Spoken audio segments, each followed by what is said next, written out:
Walking is one of the best ways to explore many of the destinations we visit in WA, and it's a bit of a passion of old and young alike. Albany, on our amazing south coast, is home to around 28 dedicated and signed trails, many with jaw-dropping scenery. Then there's historical treasures, and in town, the architectural marvels. This one is a little different.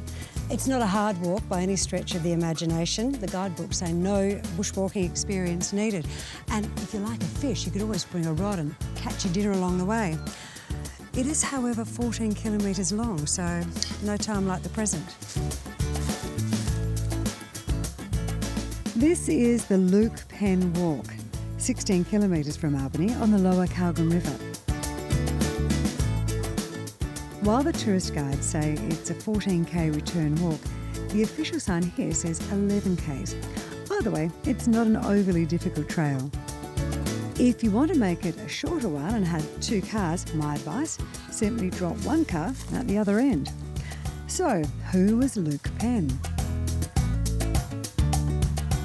Dr. Luke Penn was a botanist and an environmental scientist who was passionate about our state's waterways and their ecology. He passed away about 2 decades ago, so this walk really commemorates all the work that he did, and it also raises awareness of the importance of our waterways, which support the wildlife and people who live here. The Kogan River the walk follows is 140 k's long. It passes from the steep hills of lush forests to rolling farmland all the way down to Oyster Harbour in Albany. Now, boats regularly make their way up the river. Then there's the fishing. Throw in a line and you could catch anything from whiting to black bream. The one group of people that gets really excited about this river are the twitchers, because there is so much bird life here. And little islands like that one out there, they are a haven.